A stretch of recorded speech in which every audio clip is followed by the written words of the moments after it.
흔히 속담 중에 기대가 크면 실망도 크다 이런 말이 있습니다. 분명히 사랑하는 사람이고 좋아하는 사람인데 그 사람들 때문에 상처 입고 실망하는 경우가 얼마나 많은지. 아니 오늘이 결혼기념일인데 오늘이 내 생일인데 그거를 까먹어요? 라고 좀 실망하고 서운할 때가 있습니다. 아니 나를 그 정도밖에 생각하지 않나? 이렇게 생각할 때 더 서운하기도 하죠. 철석같이 약속을 했는데 약속을 까먹었어요. 얼마나 실망스러운지. 때때로 배우자가 가정을 소홀하게 여기는 모습을 볼 때마다 우리가 실망하게 됩니다. 그래서 기대가 많으면 실망이 크다고 사랑했던 사람들한테 실망을 받을 때가 있죠. 뭐 그렇다면 저도 마찬가지겠죠. 아, 목사님 그럴 줄 몰랐는데 아마 그런 분도 있을 겁니다. 목사님의 기대가 컸는데 목사님이 기대에 충족하지 아니하고 예상과 다른 행동할 때 실망을 줄 수 있어요. 우리는 그러니까 우리는 연약한 사람들이니까 실망을 시키기도 하고 받기도 합니다. 근데 더 나아가서 이제 하나님께 실망하는 사람들이 있어요. 하나님께 실망하는 사람. 이 필립 얀시라는 사람이 이 땅에 많은 사람들이 하나님께 실망했다 이렇게 표현하잖아요. 하나님은 불가능이 없다면서요. 다 아신다면서요. 우리를 사랑한다면서요. 근데 이게 뭡니까? 실망했습니다. 이렇게 표현한다는 거예요. 크게 세 가지 때문에 실망한다는 거예요. 뭐 때문에 실망하느냐? 첫 번째는 하나님은 공평하지 않다. 그래서 실망스럽다라고 하는 거예요. 우리나라에서 1년에 먹고 버리는 음식물 쓰레기가 있잖아요. 선진국에서 먹고 버리는 음식물 쓰레기가 보통 하나에 8조 원 정도를 버린대. 근데 그 정도 금액이면, 그 정도 음식이면 아프리카에 굶어 죽는 1년에 수백만 명을 살릴 수도 있는 양이라는 거예요. 공평하지 않다. 왜 누구는 그렇게 잘 살게 하고 누구는 그렇게 비참하게 살게 하는가? 하나님은 공평하지 않다. 두 번째, 하나님이 왜 이 악하고 불의한 세상에 대해서 침묵하시는가? 그것에 대해서 하나님 실망한다 이렇게 표현하지요. 사람 같지도 않은, 인간 같지도 않은 저 인간들이 잘 먹고 잘 살 뿐만 아니라 떵떵거리며 그의 후손들도 똑똑하고 잘 먹고 잘 살고 너무 화가 난다 이러면서 그들에게 천벌은 내리지 못할 망정 어떻게 저를 내버려 두냐 이러면서 하나님께 실망했다. 세 번째는 이 땅에 고통받는 자들이 그렇게 하나님께 도와달라고 하는데 왜 하나님 숨어 계시냐? 그래서 실망스럽다 이렇게 표현하는 경우가 있어요. 이 땅의 어린아이들이, 약한 사람들이 전쟁, 기근, 재앙으로 인해서 얼마나 많은 고통을 당하는데 하나님 아세요? 아시면서 그렇게 숨어 계세요? 이러면서 실망스럽다. 이 실망은 단순히 하나님을 모르는 사람만이 아니라 하나님을 안다고 믿는다고 하는 사람들 가운데서도 이런 실망감이 있는 것을 보게 됩니다. 많은 사람이 맞아 가끔 유튜브에 또는 어떤 댓글에 날리죠. 맞아 나도 하나님 실망스러워. 나도 그 하나님 안 믿잖아. 교회 안 가잖아. 이런 글 많잖아요. 그런데 잠언에 이런 말씀이 있습니다.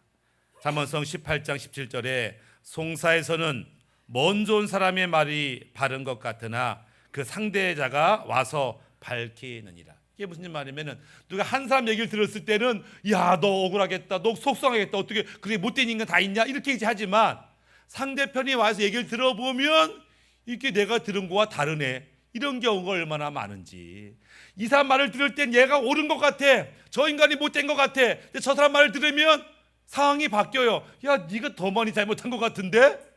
그러니까 우리가 친한 사람이라고 그 사람 얘기만 들으면 나머지 사람 다 원수 같고 못된 것 같은데 상대방 얘기를 들어보면 그렇지 않은 경우가 얼마나 많냐. 우리 경험해보지 않았냐. 그렇다면 우리가 하나님 실망했습니다. 하나님 너무합니다. 하나님 싫어요. 이렇게 말하는 사람 이야기뿐만 아니라 하나님의 입장도 좀 우리가 들어봐야 되는 거 아니냐. 하나님의 좀 설명도 우리가 들어야 되지 않겠냐라고 하는 말씀으로 오늘 말씀을 좀 살펴보려고 합니다.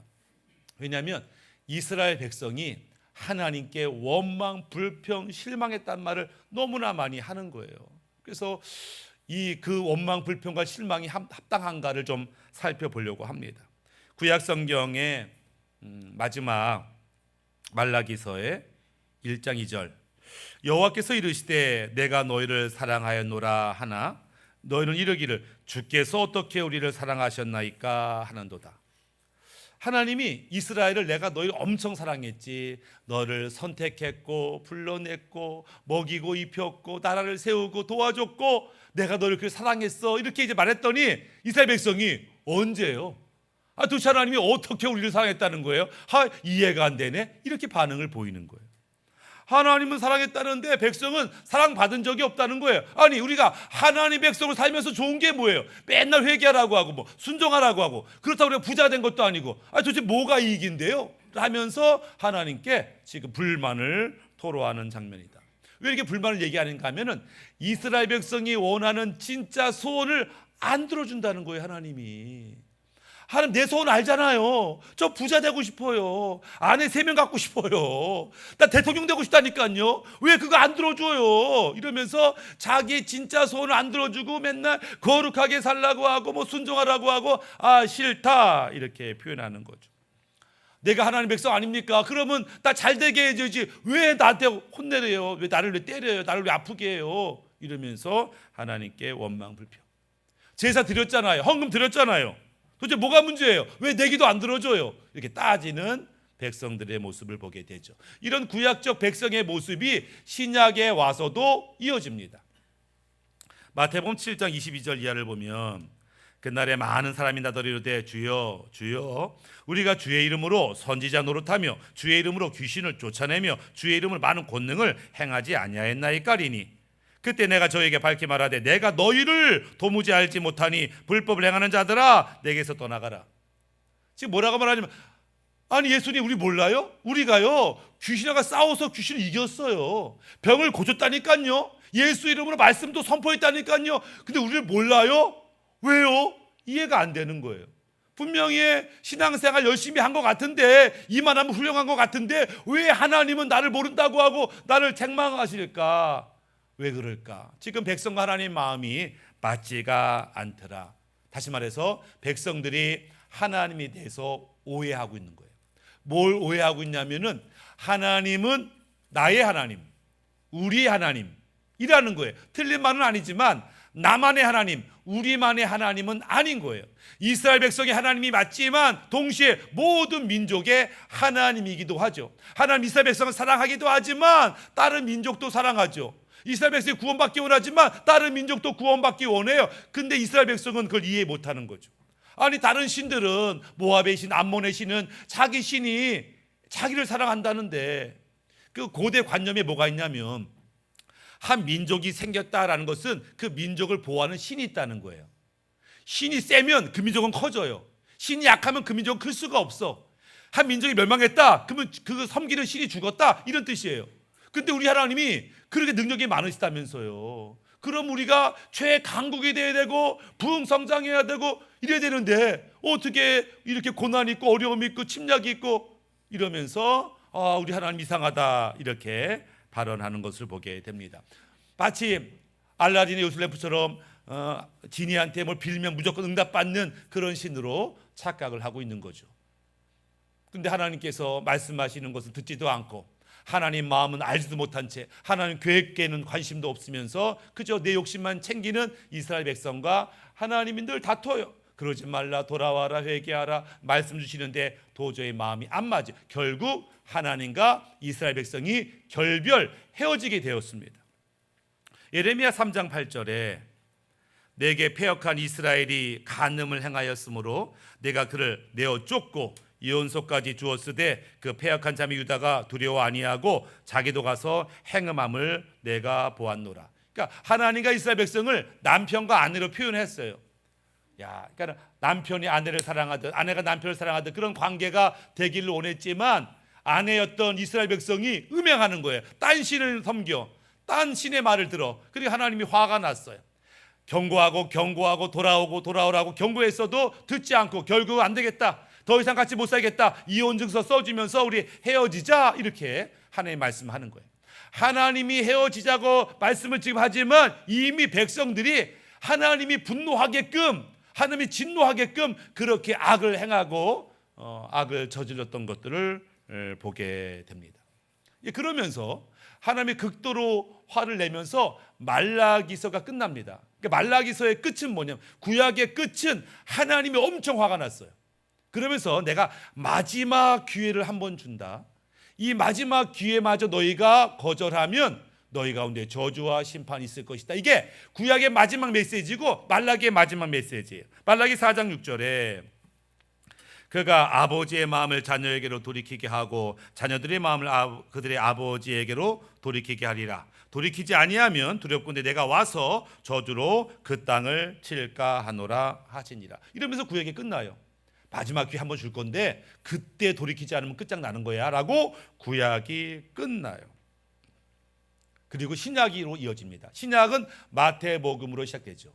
그래서 사실 마태복음은요, 말라기 백성들의 그 하소연과 질문, 하나님이 우리를 어떻게 사랑했다고요? 언제 사랑했다고요? 라는 그 질문의 대답이 마태복음이에요. 그러니까 마태복음은 말라기 이스라엘의 원망 불평에 대한 해답으로서 성경은 제시하고 있다라고 하는 거예요. 그래서 마태복음을 말라기 해답으로 주어졌구나 이렇게 이해하시면 좋습니다. 그런데 이 다른 복음서와 다르게 이 마태복음은 예수님 등장 전에 세례 요한이 등장합니다.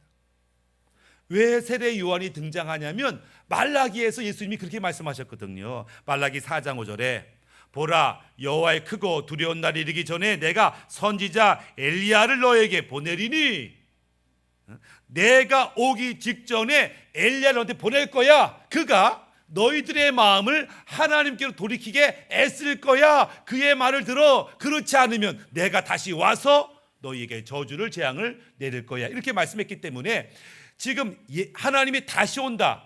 4장 6절에 내가 와서 하나님이 오는데 어떻게 오시냐면 예수님 인간의 모습으로 이 땅에 오시죠. 그 전에 엘리야가 오는 건데 이 엘리야가 누구냐? 세례 요한이다.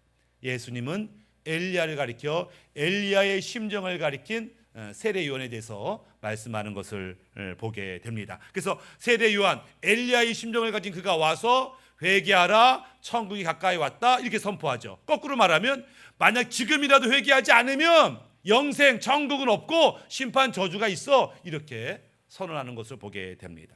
그러면서 그 다음에 예수님 사실 하나님이시죠. 내가 다시 와서 그 내가가 하나님인데 인간의 몸을 입고 이 땅에 오신 하나님 예수님이 등장하는 것을 보게 됩니다. 마태복음 1장 21절에 아들을 낳으리니 이름을 예수라 하라. 이는 그가 자기 백성을 그들의 죄에서 구원할 자이심이니라. 얼마나 너희를 사랑하냐고 하나님이 세상을 이처럼 사랑하사 독생자를 주었으니 누구든지 그를 믿으면 멸망하지 않고 영생을 얻게 하는 기회를 주셨다. 이것이 하나님의 사랑이다 이렇게 표현하고 있어요. 예수님은 구약 전체에서 예언하고 있는 메시아이며 하나님 자신이죠. 창세기 3장 15절에 아담과 하와가 범죄하고 그래서 하나님이 아담과 하와와 이 뱀을 저주할 때에 사탄을 저주하는 메시지가 나오는데 창세기 3장 15절에 내가 너로 여자와 원수가 되게 하고 내 후손도 여자의 후손과 원수가 되게 하리니 여자의 후손은 내 머리를 상하게 할 것이요 너는 그의 발꿈치를 상하게 할 것이니라 하시고 마지막 때 어떤 일이 벌어지냐면은 이 사탄으로 표현되는 이 뱀의 머리를 누가 깨트리냐면은 여자의 후손이 깨트리고 이 뱀 사탄은 여자의 후손의 발 뒤꿈치를 물어버린다 이런 표현이 나 있어요. 이 여자의 후손, 여자의 후손들이 아니고 제라 단수를 썼어요. 여자의 후손 그 한 사람 씨앗이죠. 여자의 씨앗 그 하나가 등장할 터인데 그게 사탄의 머리를 깨뜨릴 것이다. 예수님이 이 땅에 오신 것은 사탄에 멸하시려고 이 땅에 오셨다고 말씀하는 것을 보게 됩니다. 그래서 다른 모든 사람들은 남자의 후손이에요. 그래서 이스라엘의 족보도 남자의 족보예요. 아담이 그렇죠? 가인을 낳고 이게 낳고인데 남자가 주인공이야. 아브라함도 마찬가지죠. 아브라함이 이삭을 낳고 이삭이 야곱을 낳고 이게 남자가 남자를 낳아. 그런데 예수님은 남자 없이 동정녀 마리아가 성령님을 인해서 태어나셨다 이렇게 표현하죠. 왜냐하면 아담의 후손으로 태어날 때 그의 아담의 죄도 동일하게 전달돼서 태어날 때부터 원죄를 갖고 태어난 인간이기 때문에 이 죄의 고리를 끊기 위해서 우리의 구원자로 오신 예수님은 죄가 없으신 성령으로 이 땅에 오신 것을 표현하게 됩니다. 왜? 죄가 없어야만 죄 있는 자들을 위해서 속죄의 사역을 감당할 수 있기 때문에. 그래서 예수님이 이 땅에 오시는데 지금 마태복음은 예수님과 이스라엘을 대비하고 있어요. 이스라엘, 아담의 후손 이스라엘과 이제 여자의 후손 예수님을 대비하고 있습니다. 하나님 이스라엘 백성을 선택하시고 사랑하셨지만 실패한 이스라엘과 하나님 말씀에 순종하고 승리한 예수님을 대비하고 있어요. 이스라엘 백성이 구원받고 큰 민족 이루기 전에 애굽으로 내려갔다가 출애굽하여 나라를 세우는 장면이 있잖아요. 예수님도 그런 장면을 거치게 됩니다. 우리가 마태복음 2장 13절에 그들이 떠난 후에 주의 사자가 요셉에게 현몽하여 이르되 요셉이 아기를 찾아 죽이려 하니 일어나 아기와 그 어머니를 데리고 애굽으로 피하여 내가 내게 이르기까지 거기 있으라 하시니라. 과거에 하나님이 야곱과 그의 자손들에게 기근으로 죽게 됐으니까 내가 머물라 할 때까지 거기 머물다가 가나안에 올라오라 말했던 것처럼 지금 예수님과 그의 부모에게 지금은 위험하니까 애굽에 피해 있다가 다시 내가 부르면 다시 와라 이렇게 말씀을 하는 거죠. 이스라엘 백성이 때가 돼서 출애굽하여 광야길을 가는 것처럼 예수님도 때가 돼서 출애굽하여 광야길로 접어드는 광경을 봅니다. 신명기 8장 2절에 내 하나님 여호와께서 이 40년 동안에 내게 광야길을 얻게 하신 것을 기억하라. 이는 너를 낮추시며 너를 시험하사 내 마음이 어떠한지 그 명령을 지키는지 지키지 않는지 알려 하심이라. 이스라엘 백성이 구원받았어요. 엄청난 기적 가운데 구원받았지만 광야에서 불신앙으로, 광야에서 순종하지 않음으로, 광야에서 원망 불평함으로 다 죽어나가는 현장을 보게 됩니다. 그래서 이 40년 광야 이 기간이 이스라엘 백성에게는 고통의 시간이었고 실패의 기간이었어요. 동일하게 예수님도 광야 시험을 받습니다.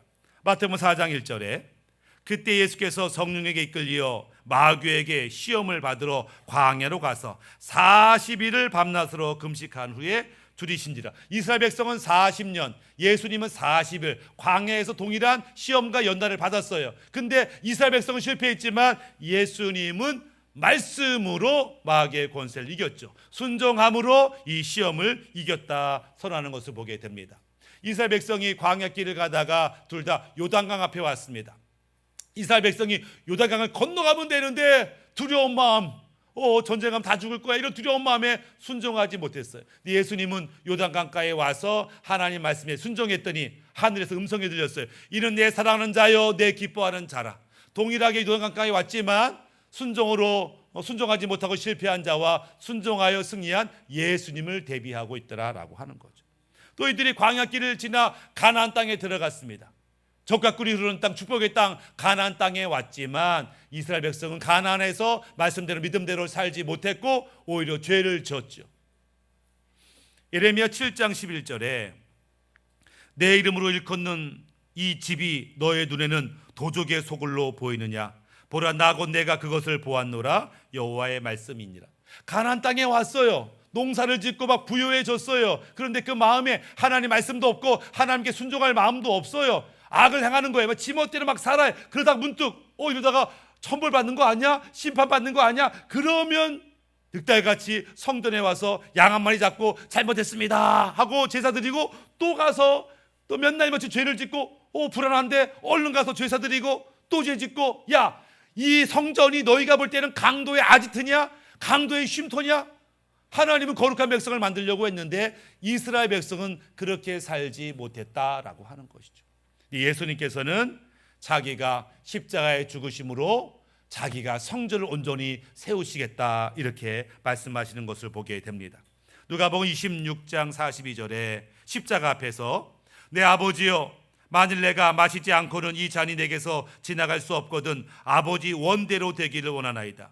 백성들은 자기 욕심대로 살았지만 예수님은 예수님의 원하심이 아니라 아버지의 원하심대로 결단하고 순종하는 것을 보게 되죠. 그래서 믿음의 승리의 삶을 지금 백성들에게 보여주는 거예요. 그리고 우리 인간들의 구원을 위해서 기꺼이 고난과 십자가에서 죽임을 당하시면서 뭐라고 말하는 거예요? 너희가 나보고 질문했지 어떻게 우리를 사랑했냐고. 내가 내 아들 예수를 죽이기까지 너를 사랑했다 이렇게 말씀하시면서 내가 내 아들을 죽이기까지 사랑하는 그 마음을 너희 아느냐 이렇게 말하는 거예요. 아무도 모르죠. 자기 자식을 죽이는 하나님의 마음을 어떻게 알아요? 근데 그 마음을 경험한 사람이 한 명 있는데 그 사람이 아브라함이죠. 아브라함 창세기 22장에 하나님께서 말씀합니다. 아브라함 네가 100살에 낳은 네 아들을 나에게 제물로 바쳐. 뭐 말도 안 되는 명령하셨는데 아브라함이 알겠습니다라고 2박 3일을 걸어가서 모리아산에서 자기 아들을 죽이려고 했어요. 야, 진짜 아버지가 맞나 할 정도로 하나님의 믿음으로 그 아들을 죽이려고 했을 때 하나님이 아브라함아 멈춰라 이렇게 하셨죠. 아들을 죽이지 못하게 하시고 대신 하나님이 예비한 짐승을 잡아서 제사를 드립니다. 그때 아브라함이 깨달았어요. 아, 하나님이 언젠가 이 산 모리아산, 이 모리아산이 예루살렘 산이죠. 이 산에서 우리의 죄를 위해서, 인간의 문제를 위해서 하나님이 그분의 아들을 죽이시겠구나를 깨달았습니다. 하나님, 그래서 창세기 22장 14절에 아브라함이 그 땅 이름을 여호와 이레라 하였으므로 오늘날까지 사람들이 이르되 여호와의 산에서 준비되리라 하더라. 뭐가 준비돼요? 제물이 되는 거예요. 모든 인간의 죄를 대속할 하나님의 어린 양이 이 산에서 준비되어 희생하시겠구나를 아브라함이 깨닫고 그 지역을 여호와 이레라고 했고 그 땅을 솔로몬이 성전의 터로 삼았고 그것이 바로 성전 터이며 또 예수님이 십자가에 달려 돌아가신 그 장소가 된 것들을 보게 되죠. 그래서 예수님이 뭐라고 말씀하시냐면 요한복음 8장 56절에 너희 조상 아브라함은 나의 때 볼 것을 즐거워하다가 보고 기뻐하였느니라. 유대인이 이르되 야 내가 아직 50세도 못 되었는데 어떻게 아브라함을 보았느냐 이렇게 말하는 거죠. 아브라함이 그때 예수를 봤다는 거예요. 아, 구원자가 오시는구나. 우리의 죄, 저주, 이 고통의 문제 해결할 그분이 오시는구나. 할렐루야. 어떻게 오실까? 아브라함은 그렇게 사모했다라고 하는 거예요. 그 예수님이 너에게 왔다. 왜? 이것이 너희를 향한 하나님의 사랑이라고 말씀하는 것을 보게 됩니다. 오늘날 많은 사람들이 하나님께 원망하고 실망합니다. 왜요? 첫 번째는 공평하지 않아요. 하나님 공평하지 않아요. 그러나 하나님이 공평하시다는 걸 언제 발견할 거냐면 심판대 앞에서 발견하게 될 것입니다. 심판대 앞에서. 그러니까 지금 잘 먹고 잘 살고 인기 있다고 성공한 게 아니라는 거예요. 아직은 몰라요. 아직은 심판의 때가 아니니까. 지금 못 먹고 못 살고 어렵고 고통당하고 그렇다고 실패했다고 볼 수 없어요. 아직은 심판 판단의 때가 아니니까. 언젠가 하나님 앞에 우리가 섰을 때 심판의 자리에 섰을 때 어떤 이는 영생으로 어떤 이는 영벌을 받게 될 것인데 그때 하나님이 공의로우신 분이고 공평하신 분임을 온 세상이 알게 될 거예요.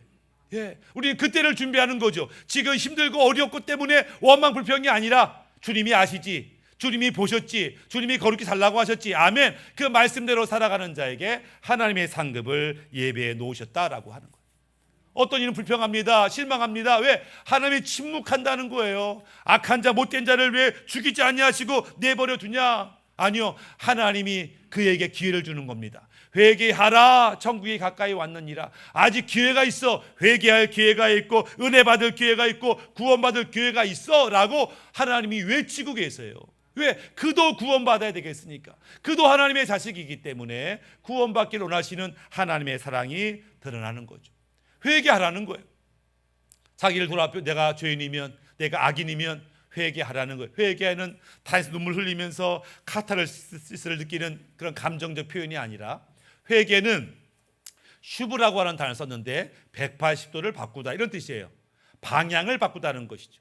지금까지는 나를 위해서 나의 나라를 세웠지만 이제는 하나님의 영광을 위해서 하나님 나라를 세우는 길로 방향을 바꿔야 되는 거죠. 지금까지 나의 욕심을 따라 욕망대로 살았다면 이제는 하나님의 마음, 하나님의 뜻을 발견하고 그 뜻대로 사는 거죠. 지금까지 내가 내 인생의 주인 되어 살았다고 한다면 이제는 하나님이 나의 왕이 되고 주인 되셔서 그분도 따라가는 인생, 그것이 회개하는 것이다. 그런 자에게 천국의 영생이 주어진다라고 말씀합니다. 세 번째, 사람들이 하나님이 숨어 계세요, 왜 저 사람들의 기도를 들어주지 않고 숨어 계세요, 이렇게 실망하지만 아니요, 하나님은 숨어 계시지 않아요. 여전히 하나님의 마음을 갖고 하나님 말씀과 사명을 받은 자들이 땅끝까지 복음을 증거하고 있고 회개를 선포하고 있고 하나님의 사랑을 증거하고 있고 병자를 치유하고 있고, 이 역사가 2000년 전이나 지금도 동일하게 일어나고 있다. 전 세계 곳곳에 하나님의 복음이 선포되고 있고 하나님의 역사가 나타나고 있다. 그 역사 앞에 우리가 결단하고 순종하면 전혀 새로운 인생을 살 수 있는 그 기회가 있다는 것, 그래서 우리는 아직 실망할 필요가 없다라고 하는 것이죠. 성탄절은 바로 우리를 구원하기 위해서 이 땅에 오신 그 예수님을 기뻐하며 즐거워하며 감사하며, 하나님 내가 뭐라고 나를 기억하시며 내가 뭐라고 나를 사랑하십니까? 돌이켜보면 지금 살아오면서 하나님의 은혜 아닌 게 없었고 감사하지 않을 게 없었는데 우리가 그것을 볼 수 있는 눈이 없고 느낄 수 있는 마음을 잃어버렸기 때문에 못 느낄 뿐이지 하나님 지금 온 세상 가운데 가득한 것을 보게 됩니다. 제가 아까 예배를 준비하며 눈이 뻑뻑해가지고 안약을 찾는데 안약을 내가 안 갖고 왔어요. 안약이 없네. 막 안약을 한참 찾다가 어떻게 구석에 있는 안약 하나를 찾아가지고 눈을 집어넣는데, 그때 옛날 국민학교 5학년 때 갑자기 옛날 일이 떠올랐어요. 아마 제가 텔레비전을 앞에서 보고 있었는데 한참 보다 보니까 눈이 뻑뻑했어요. 가지고 안약을 찾았어. 약통에 안약이 있는 것 같아가지고 약통만 찾는데 안약이 없는데 내가 생각한 안약은 없고 다른 안약이 있더라고. 만 있는데 물이 찰랑찰랑 뭐라고 써있냐면 티눈 이렇게 써있어요. 이게 안약인가 보다. 눈이니까 안약이잖아. 안약인가 보다 하고 이제 안약을 바르는데 이게 안 나와. 이게 왜 안 나와 왜 안 나와 하고 있는데 갑자기 느낌에 쎄한 느낌이 들었어요. 혹시 안약 아닐 수도 있잖아 이러면서 갑자기 뚝 내려놨어요. 며칠 후에 이거 티는 뭐야? 물어봤더니 그것 말이야 이렇게 하는 거야, 함부로 바르면 안 돼. 깜짝 놀랐죠. 그때 생각했어요. 하나님이 뚜껑을 막으셨구나. 그때 열심히 교회 다닐 때인데 와, 하나님이 뚜껑을 막으셨구나. 그렇다면 제가 아니면 우리 예수랑마을교 농아인 학교, 농아인 교회가 됐을 텐데 제가 눈이 장님이 안 됐구나. 제가 그 짧은 시간에 생각을 했어요. 얼마나 감사한지. 이런 사소한 일들, 이런 일들이 내 인생 가운데 얼마나 많은지 어떻게 그 하나님께 우리가 실망할 수 있냐라고 하는 거예요. 물론 지금 내 뜻대로 안 되는 게 있겠지요. 그러나 우리가 하나님의 마음과 하나님 계획을 몰라서 그러는 거지. 하나님 마음과 계획을 안다면 오히려 기도 응답 안 되는 것이 감사할 수 있고 나한테 어려움이 있는 게 찬양할 이유가 되는 것을 머지않아 발견하게 된다라고 하는 것이죠. 다가오는 성탄절 우리가 주의 은혜를 기뻐하며 감사하며 오늘 살아가시기를 예수님의 이름으로 축복합니다. 아멘. 우리 함께